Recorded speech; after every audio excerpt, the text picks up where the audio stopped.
अस्सलाम वालेकुम व्यूवर्स, कैसे हैं? आई होप आप सब खैरियत से होंगे। जिस तरह आप सबको पता है कि मौसम सरमा की छुट्टियों का आगाज हो चुका है।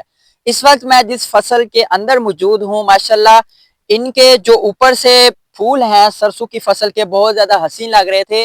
एक अट्रैक्शन क्रिएट होती है जब भी कोई बंदा इसको देखता है। व्यूअर, जिस तरह आप जानते होंगे कि सर्दियों में साग ये एक सौगात है खाने की, तो बहुत सारे जो गांव वाले लोग हैं वो सर्दियों में साग बहुत ज्यादा शौक से खाते हैं। तो अब तो शहर वाले भी खा रहे हैं, और बहुत सारे जो विलेज वाले लोग हैं, हमारी माएँ हैं, वो साग को बनाती हैं और पूरा पूरा महीना खाते हैं। बहुत ज्यादा इंजॉय के साथ देसी घी ऊपर रखते हैं और इंजॉय करके, मक्खन भी होता है, बड़े मजे से इंजॉय से खाते हैं।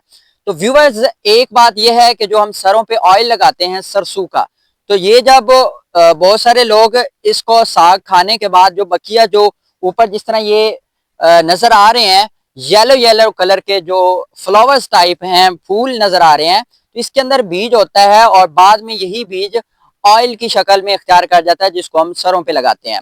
इंफॉर्मेशन के मुताबिक जनूबी पंजाब साग की जो फसल है, सौगात है, उसको पैदा करने में भी सरे फहरिस्त है। अगर हम बात करें तहसील चिश्तिया की और तहसील हासलपुर की, तो यहाँ पे भी जो सरसों की फसल है बहुत ज्यादा काश्त की जाती है। ज़राअत के हवाले से तहसील चिश्तिया और तहसील हासलपुर सरे फहरिस्त है।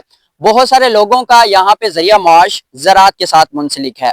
बहुत सारे लोग, अब चूंकि गन्ने की जो फसल है वो भी बिल्कुल तैयार है, जिससे हम एक किस्म का शुगर केन जी उसको कहते हैं, और साथ साथ हम जो चीनी वगैरह यूज करते हैं, गुड़ शक्कर यूज करते हैं, वो भी इसका बनता है। बज़ाहिर ये फसलें आजकल माशाल्लाह पकी हुई हैं और बहुत सारे लोगों की तवज्जो का मरकज है। वहीं तौर पर जो किसान हजरात हैं वो भी पूरा साल इस पे मेहनत करते हैं और फिर साल के बाद वो मुनाफा कमाते हैं। जिस तरह अगर बात करें कि गन्ने की जो फसल है ये भी एक साल की है। साल के बाद जो किसान होता है उसको अगर थोड़े अच्छे पैसे मिल जाते हैं तो वो खुश हो जाता है, अगर थोड़े कम पैसे मिलते हैं तो वो अफसुर्दा हो जाता है। तो जितनी भी लोग मेहनत करते हैं, तो मेहनत का फल अगर उनको मिल जाए तो खुश हो जाते हैं, अगर नहीं मिलता तो सब्र करते हैं और अल्लाह ताला उन्हें और अता करता है। तो इस वक्त अगर मेरा कैमरा मैन आपको दिखाए तो ये सारा इस वक्त सरसों की फसल है। माशाल्लाह बहुत हसीन लग रहा है, प्यारा लग रहा है। हम दुआ करते हैं कि अल्लाह ताला जो किसानों की मेहनत है रंग उसमें बरकतें डाले, और अल्लाह ताला जो किसानों ने मेहनत की होती है जो फसल पे, उसमें बरकतों के साथ साथ उसका मुनाफे में भी इजाफा करे। शुक्रिया।